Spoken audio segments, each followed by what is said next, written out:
একটা মরিচও দিয়েন। কি চাইলি তুই? আরে সিঙ্গারা খামু, লগে একটা মরিচও দিয়েন।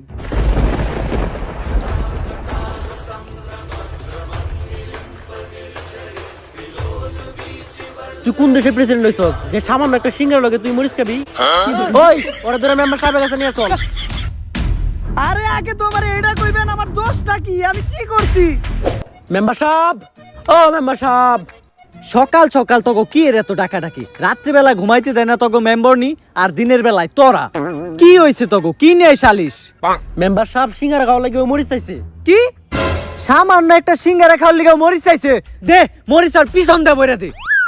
না মেম্বার সাহেব, মরিচের পিছন দিয়ে বইরে দেন যাবো না, কারণ মরিচের অনেক দাম। যদি দিতে মন চাই তাহলে আমার পিছন দিয়ে দেন, ওটা বাইরে করে ধুয়ে আমি আবার তরকারি দিয়ে দেবনি। এই বিষয়টা নিয়ে আবার সালিশ হইতাছে কে? আমি তো সামান্য একটা মরিচই চাইছিলাম। সামান্য মরিচ মানে? বর্তমানে মরিচের যে দাম তুই জানোস না? বাংলাদেশের সাধারণ কোনো মানুষ মরিচ খাইতে পারে না। বাংলাদেশের হাতে গোনা কয়েকজন ধনী ব্যক্তি মরিচ খাইতে পারে। আমি আমার সমস্ত জায়গা সম্পত্তি বিক্রি কইরা শুধুমাত্র একটা মরিচের পাতা কিনছি। প্রতিদিন তরকারি রান্না করার আগে ওই মরিচের পাতা তরকারিতে চুবাই, পরে ওই তরকারি আমরা খাই। পরে ওই মরিচের পাতায় আবার ফ্রিজে রাখা দেই, পরের বার তরকারিতে চুবামো দেখা। এইভাবেই চলতেছে বাংলাদেশের মানুষের মরিচ ছাড়া জীবন। কি বাংলাদেশে এত কিছু ঘটে গেছে? আমি তো আগে জানলে দুবাই থেকে স্বর্ণ না নিয়ে এই একটা মরিচের গাছ নিয়ে আইতাম। তার মানে তুই বাংলাদেশে ছিলি না? যা, এবারকার মতো তোর মাফ করে দিলাম। বাংলাদেশের মানুষের কাছে টিয়া পয়সা চাবি দিয়া দিব, জায়গা সম্পত্তি চাবি লেখা দিব, কিন্তু মরিচ চাবি একদম ডাইরেক্ট ভইরা দিব। তাই মরিচ চাওয়ার মতো ভুল দ্বিতীয়বার আর করিস না। ঠিক আছে মেম্বার সাহেব। কই গো মেম্বার নি, ডাল খাইতে মন চাইছে, ফ্রিজ থেকে মরিচের পাতাটা বাইর করো, একটা চাটা দেই। অনেক খোঁজার পর শুধু এক পিসি পাইছি। কই মালটা দে। আগে টাকা ধরেন, চেক করে লন মালটা ঠিকঠাক আছে কিনা। আরে এটা তো আমারটা থেকে ছোট। সাইন্টিস্ট, তুই যে টাকা দিছস এটার থেকে আর বড় পাওয়া যাবে না। যেই টাকা দিছি মানে একটা মরিচের লাগে 1 কোটি টাকা দিছি। এইবার তাও 1 কোটি টাকা একটা মরিচ পাইছস, সামনের বার পাবি মরিচের বটা। যেটা নিছ তোটা নিয়ে খুশি থাক। সমস্যা নাই, আমার রিসার্চ করার লাগিয়া এই মরিচ যথেষ্ট। আব্বা তাড়াতাড়ি আহেন, সাইন্টিস্ট স্যার ফোন দিছে, আর্জেন্ট একটা মিটিং আছে। আর আপনারা কতবার কইছে একটা গাড়ি কিনেন, প্রতিদিন না হাইট অফিস যাইতে লেট হয়ে যায়। আরে গাড়ি কিনি না কারণ গাড়ি চালানো ভালো না, ভালো মানুষে কখনো গাড়ি চালায় না। আজকে থেকে 21 বছর আগে আমি একবার গাড়ি চালাইছিলাম, যে গাড়ি চালানোর লেগেই তোর মতো একটা অপদার্থ আমার সামনে। আব্বা আমি তো আলতু ফালতু কামের লিগে গাড়ি কিনুম না, আমি তো প্রয়োজনের লিগে গাড়ি কিনুম। আমিও আমার বাপ রে এটাই কইছিলাম। আর এইটা দেখার লেগেই তো আমি আজকে তোর লগে দিতেছি যে তুই করস কি। প্রতিদিনই তোকে সাইন্টিস্ট স্যারের কি আর তো আর্জেন্ট মিটিং। খালি যদি মিটিং এর নামে অন্য কিছু দেখি তাহলে ঠেলা দিয়ে তোর খেলা শেষ করে দিব। আচ্ছা আব্বা। আর আব্বা আম্মাই কিন্তু যাওয়ার সময় আপনার মরিচের পাতা নিয়ে যাবার কইছে। বুঝছি, তোর মা এইবার আমার বেশি চাপ দিছে। কেমনে আব্বা? আরে কিডনি তো তোর মায়ের আইফোন 14 প্রো ম্যাক্স কেনার সময় বেচা দিছি, এখন আছে ওই দুইটা। আর মরিচের পাতার যে দাম, মরিচের পাতা কিনতে গেলে খালি আমার দুইটাই হইব না, লগে তোর দুইটাও বেচতে হইব। এই মহিলা ঠেলা দিয়ে আমাকে খেলাই শেষ করে দিছে। সাইন্টিস্ট স্যার, আপনি আপনার ল্যাব বাদ দাম করে জঙ্গলে ডাকলেন কেন? এটাও আমার আরেকটা ল্যাব, যেটার কথা আমি স্যার আর কেউ জানে না। আর আজকে তোর একটা ইম্পর্টেন্ট জিনিস দেখামু। মরিচ? সাইন্টিস্ট স্যার আপনি এটা পাইলেন কই? অনেক কষ্টে ম্যানেজ করছি। রাখ, ভালোই হয়েছে। এই মরিচি তোর আম্মার লেগে নিয়ে যাবো, আমাকে বেশি দুইটা পয়সা গেল। এই মরিচ খাওয়া লাগে না, এটা দিয়ে আমি একটা রিসার্চ করতেছি। ল্যাবের ভিতরে আই, তোর একটা জিনিস দেখাই।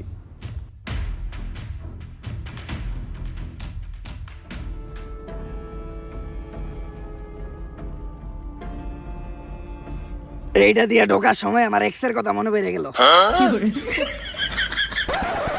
ওই দেখ,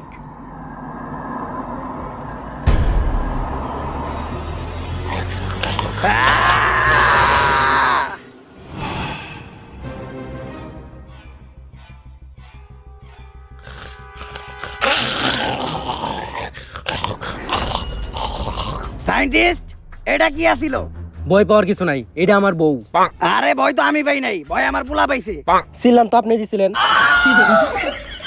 কিন্তু আপনার বউর এই অবস্থা কে? আসলে বাংলাদেশে মরিচের দাম বাড়ার পর থেকে কোনো সাধারণ মানুষ মরিচ কিনে খাইতে পারে না, তাই আস্তে আস্তে বাংলাদেশ থেকে মরিচ বিলুপ্ত হওয়া শুরু করে। আর জালকুড়া মরিচ খেতে না পারিয়া পাগলের মতো আচরণ করা শুরু করে। তাই আমি একজনের টেস্ট করি, আর টেস্ট করার পর জানতে পারি ওর মধ্যে নতুন একটা রোগ সৃষ্টি হইতেছে, যেটার নাম জালতঙ্ক। আর এই রোগের আক্রান্ত মানুষ যদি মরিচ খেতে না পারে, তাহলে তারা পাগলের মতো অস্বাভাবিক আচরণ করা শুরু করে, আর একটা সময় তারা মানুষ খাওয়া শুরু করে। সায়েন্টিস্ট স্যার এটার কোনো মেডিসিন নাই? আমি অনেক রিসার্চ করছি, আর সবশেষে যেটা জানতে পারলাম এই রোগের মেডিসিন হলো শুধুমাত্র মরিচ। আব্বা, আম্মাও তো অনেক জাল খায়, তাইলে তো আম্মাও এই রোগে আক্রান্ত হইব। আলহামদুলিল্লাহ, আল্লাহ তোমার কাছে কত দোয়া করছি। আমি সব সময় নামাজ পড়ে খালি এই দোয়াটাই করতাম, এমনকি আমি তাহাজ্জুদের নামাজ পড়েও এই দোয়াই করছি যে এই দুনিয়াতে এত মানুষ মরে, এই মহিলা কেন মরে না? কোন একটা রোগ দিয়া এই মহিলারে তুমি উঠে নাও, এট লাস্ট তুমি আমার দোয়া কবুল করছো, আমিন। আব্বা, আম্মা যদি মানুষ খাওয়া শুরু করে তাইলে সর্বপ্রথম কিন্তু আপনারাই খাইবো।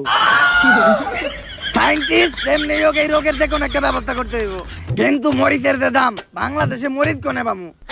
আমার লাইব্রেরিতে একটা বই আছে, যেটা 1 বছর আগে মাইকেল দুধসূদন দত্ত লিখে গেছিল। এটা মাইকেল দুধসূদন দত্তের সেই বই। এই বই একটা গ্রামের নাম লেখা আছে, যে গ্রামের মাটিতে শুধুমাত্র মরিচের চাষ হয়।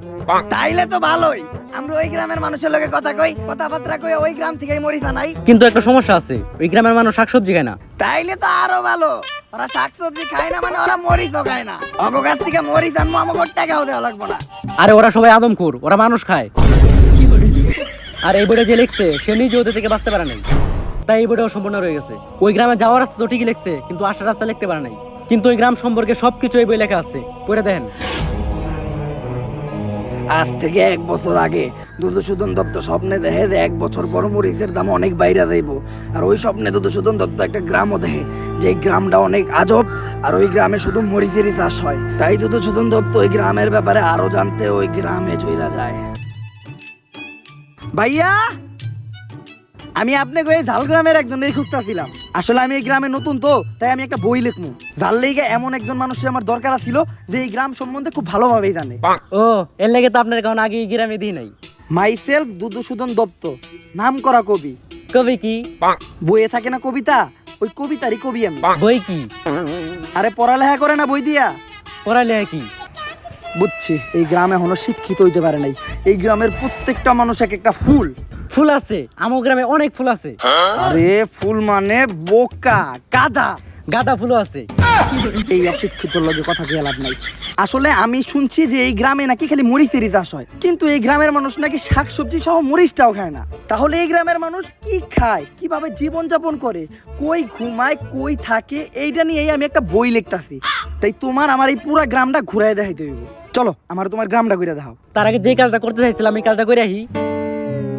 কি কাজ? একটু হাগমু। হাগমু কি? ওফ, ডিসগাস্টিং গ্রামের মানুষ। হাগমু না প্রিয়, ওইটারে পায়খানা করবো বলতে শিখে। আচ্ছা এইটাও লেখালাই, গ্রামের মানুষ পায়খানারে হাগা বলে, আর ওরা এরকম একটা সস্তা টিনের রুমে পায়খানা করে। আচ্ছা আমি আগায় গ্রামটা দেখতে থাকি, তুমি তোমার হাগা শেষ হইলে, সরি পায়খানা শেষ হইলে আসো।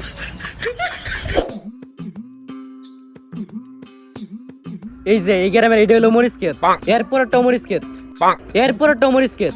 বুঝছি, তারপরে একটা মরিচ ক্ষেত। মরিচ ক্ষেত ছাড়া কি আর কিছু এই গ্রামে আছে? না, কারণ এই পুরা গ্রামে চাষ হয়ে গেলি মরিচ। কারণ আপনারা দুজন লোকে লোকে পরিচয় করে দিই। এই মুখলেস, ওই মফেজ, এদিকে আয়, তো করে একজন লোকে পরিচয় করে দেই। এই যে মুখলেস, এই গ্রামের সব থেকে গরিব লোক, কিন্তু এই গ্রামের সব থেকে বড় মরিচ ক্ষেতের মালিকও। আজ থেকে 1 বছর পর যখন মরিচের দাম বাড়বো, তখন ওই বাংলাদেশের সবচেয়ে ধনী লোক হইব। আর এই যে মফিজ, এই গ্রামের সব থেকে বড় লোক।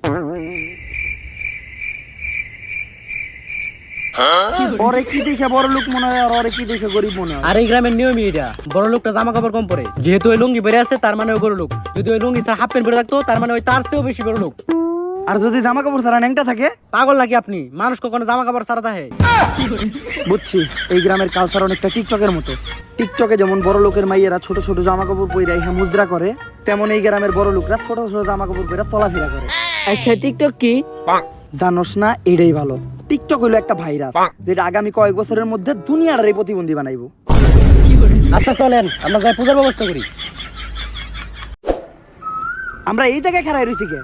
আর আজকে আমাকে পূজা, আজকে আমাকে জীবনদাতা ইহে নেইব, যে যতটুকু মরিচ দিব আমাকে জীবনদাতা আমাকে ততটুকু জীবন দিব। ওই যে আয় পড়ছে, সবাই প্রস্তুত হয়ে যাও। মরিচ না দিলেই দিব যাতা। এই আয়া পড়ছে পড়ছে আমাকে আমাকে জীবনদাতা। জীবনদাতা। মরিচ না দিলেই দিব যাতা। এই পড়ছে আমাকে জীবনদাতা। এই বাবারে সবাই মরিচ দে। আর বাবা, এবার সবথেকে বেশি মরিচ নিয়েছি আমি, আমারে বেশি জীবন দিতে হইব। এইটা আবার কি মন জীবন, বেশি কম মাইপা দেওয়া যায়? এই নেন বাবা মরিচ, এখন আমারে আমার জীবন দেন।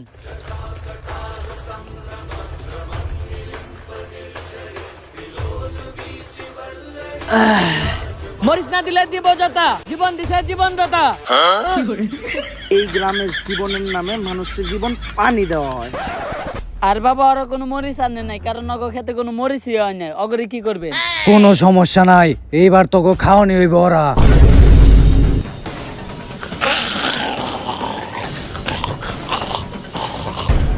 এইটা কি হইতাছে? ও আপনারা তো একটা কথা কওয়া হয় নাই, এই গ্রামের মানুষ কই থাকে, কই ঘুমায়, কেমনে আগে সবই তো জানলেন। কি খায় এটা জানবেন না? আর এই গ্রামের মানুষ তো আদমখোর, সবাই মানুষ খায়। আরে আপনি কই যান? আপনি বই লেখা পারবেন, বই লেখা পর্যন্ত আপনারা খাবো না। কি রে, ও এই গ্রামের না? না, ওই তো এই গ্রাম নিয়ে বই লিখতে আইছে।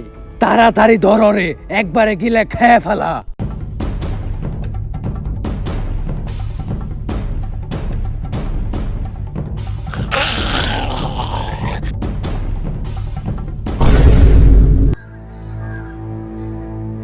আজকের পর থেকে এই গ্রামের কোনো খবরই যেন বাইরে না যায়, তাইলে তোরা কেউ এই জীবন পাবি না।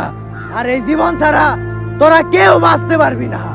আর তোরা সবাই গ্রামে পাহারা লাগিয়ে দে, বাইরের কেউ যেন এই গ্রামের ভিতর ঢুকতে না পারে। আর এই জাল গ্রামের সব মরিচ শুধুই আমার।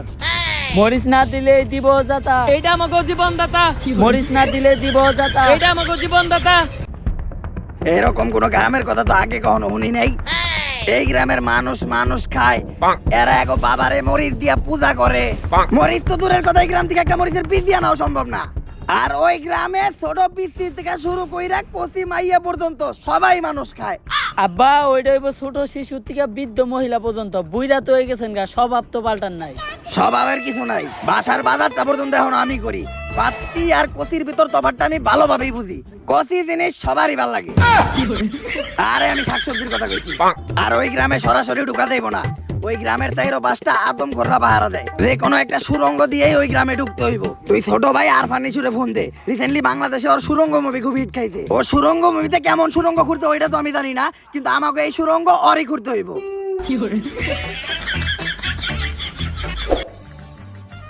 আরফান নিশো, আমাকে এই সীমানার ওই পাশে যাইতে হইব, কিন্তু সীমানার ওই পাশে আদম ঘররা থাকে। এই অগ চোখ ফাঁকি দিয়া সীমানার ওই পাশে তো আমাকে পক্ষে সম্ভব না। যার লেগেই তোমারে আনা। আমি শুনছি এই ঈদে নাকি তুমি সুরঙ্গ ছবিতে ভালোই সুরঙ্গ খুঁজছ। হ, আমিও দেখতে চাই তুমি কেমন সুরঙ্গ খুঁজো। নাও শুরু করো। জেনে শুনে আমি সুরঙ্গ খুঁজি না, কারণ এটা অরিজিনাল সুরঙ্গ মুভি না।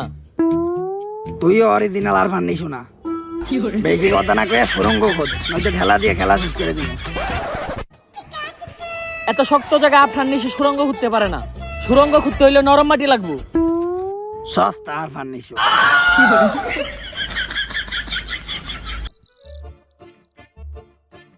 এই জায়গাটায় নরম মনে হইতাছে।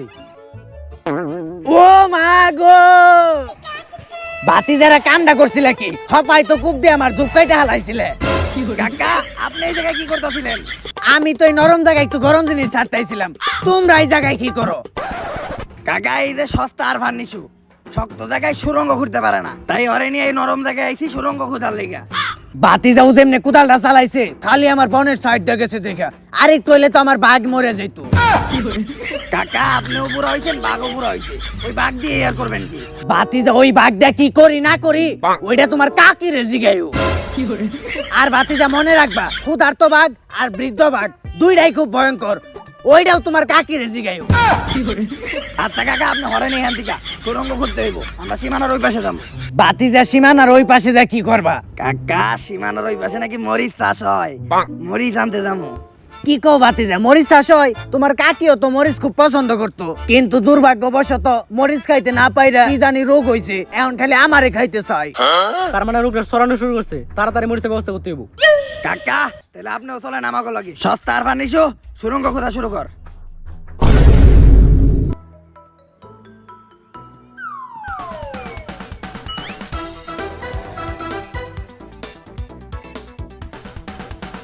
বাতিজে ও তো ভালোই সুরঙ্গ করছে, he has done a blow job. কাকা ব্লোজব মানে? ভালো কাজ করছে। আরে কাকা ওটা ব্লোজব হইব না, ওইটা হইব he have done a great job, মানে ও ভালো কাজ করছে।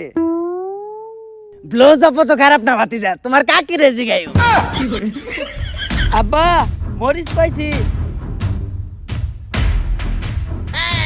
এই লক্ষ লক্ষ কোটি টাকার মরিচ এই গ্রামের রাস্তাঘাটে বইরা থাকে, তাইলে বুঝ এই পুরা গ্রামে কত মরিচ থাকতে পারে। আমরা তো পুরা কোটিপতি হয়ে গেলাম।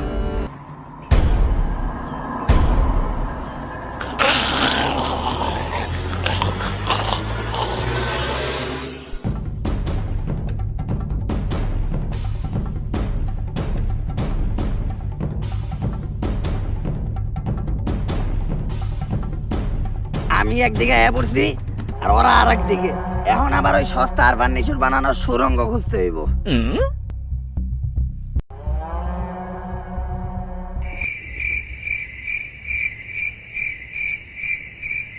শুনলাম এই গ্রামে নাকি অন্য শহর থেকে আসা কোনো মানুষ ঢুকছে। হ বাবা, মানুষ ছাড়া অন্য কোনো কিছু খাওয়া যাইব না, যা অগরে খা।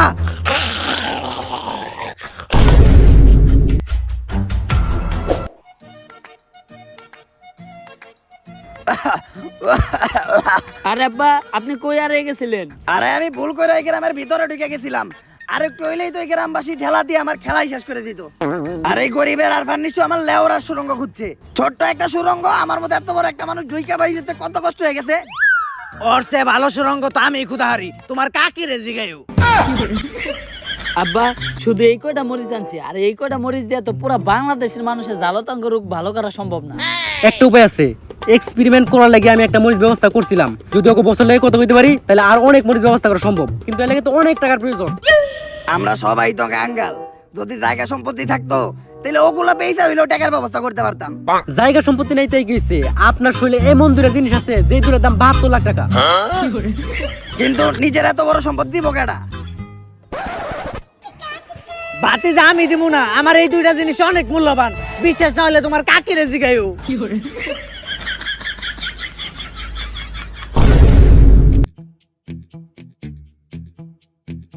কাকা এই দেশের মানুষের বাঁচানোর লেগে কত বড় একটা কোরবানি দিল। হে উপরওয়ালা তুমি কাকার কোরবানি কবুল করে নিও, আমিন। আমিন। তোকে বস কই? এইটাই আমাকে বস, এই শহরের সব থেকে বড় মরিচের ডিলার। আরে দেই কেমন হয়, মরিচ তো দূরের কথা, ও মরিচের পাতাও দিতে পারবো না। খা খা খা আমায় চুষে চুষে খা, আমায় গিলে গিলে খা, আমায় চুষে চুষে খা। আরে আমি তো মস্করা করতেছিলাম, ভাই ব্রাদারের মাঝখানে এরকম একটু দুষ্টামি চলেই। আচ্ছা কাজের কথা আহি, বাংলাদেশে একটা রোগ ছড়াইতেছে যার নাম জালতাঙ্ক। এই রোগ থামানোর জন্য আমাকে অনেক মরিচ দরকার। দেওয়া যাইব, সমস্যা নাই, আগে টাকা। টাকা তো নাই, কিন্তু আমার কাছে দুইটা চেক আছে, যেই চেক বাংলাদেশের যে কোনো মেডিকেলে ভাঙাইতে পারবেন। মেডিকেলে ভাঙাইতে পারো মানে? এটা আবার কেমন চেক? এটা হইলো মানুষের শরীরের সবচেয়ে দামি জিনিস, যেই দুইটার দামি হইলো 72 লক্ষ টাকা। আর আমরা যে দুইটা নিয়েছি এই দুইটা কিন্তু একটু বেশি স্পেশাল, বাড়তি জিনিস। মার্কেটে যেগুলো অ্যাভেলেবেল আছে তার থেকে এটা একটু বেশি দামে বেচতে পারবেন। চলবো, মাল দুইটা নে আর ওকে মরিচ দেওয়ার ব্যবস্থা কর। ওহ আজকে অনেক গরম পড়ছে, একটু পানি খাইতে পারলে ভালো লাগতো। খারা, পানি আমার কাছেই আছে, এই নে। জীবন, এই পানির বোতল তো আমি কোনো একখানে দেখছি। ও এই পানি তো আমি ওই ঝালগ্রামের বাবার কাছে দেখছি, তার মানে তুই ওই ঝালগ্রামে বাবার সাথে থাকস।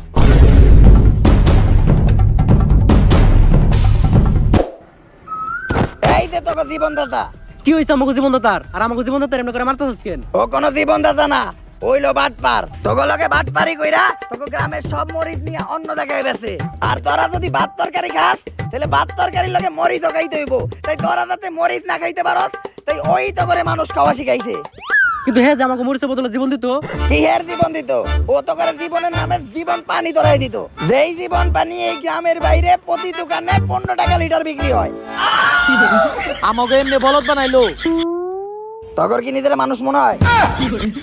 আর শোন, পুরা দেশে একটা রোগ ছড়াইছে, পুরা দেশের কোনো হানে কোনো মরিচ নাই, শুধু তোকে গ্রাম ছাড়া। তাই যদি তোরা তোকে গ্রাম থেকে মরিচ দেস, তাইলে এই রোগ আটকানো সম্ভব। আমরা মরিচ দিয়ে এই রোগ আটকাতে সাহায্য করবো। আর কথা দে, তোরা এখন থেকে আর কোনো মানুষ খাবি না। কথা দিলাম আমরা আর কোনো মানুষ খামো না, কিন্তু শেষবারের মতো একটা মানুষই খামো। বাটপারি করছে জীবনদাতা। জীবনদাতারে দে যাতা। না না, মরিচের ব্যবস্থা হয়ে গেল, এখন আর ঝালতঙ্গ রোগ ছড়াইব না।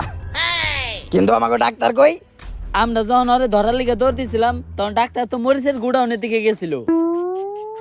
ডাক্তারে কামটা করলো কি? এই গ্রামের মাটিতে আমি এমন কেমিক্যাল মিশিয়ে দিছি, এই গ্রামের মাটিতে আর কখনো মরিচ হইব না। আর এই পুরা দেশে মরিচ শুধু আমার কাছেই আছে। যখন এই পুরা দেশে পুরোপুরিভাবে জ্বালাতঙ্গ রোগ ছড়াই যাব, তখন আমি বানাবো এই রোগের অ্যান্টিটিউড। তখন এই অ্যান্টিটিউড বেচে আমি কামাবো কোটি কোটি টাকা, আর আমি হয়ে যাবো এই দেশের জীবনদাতা।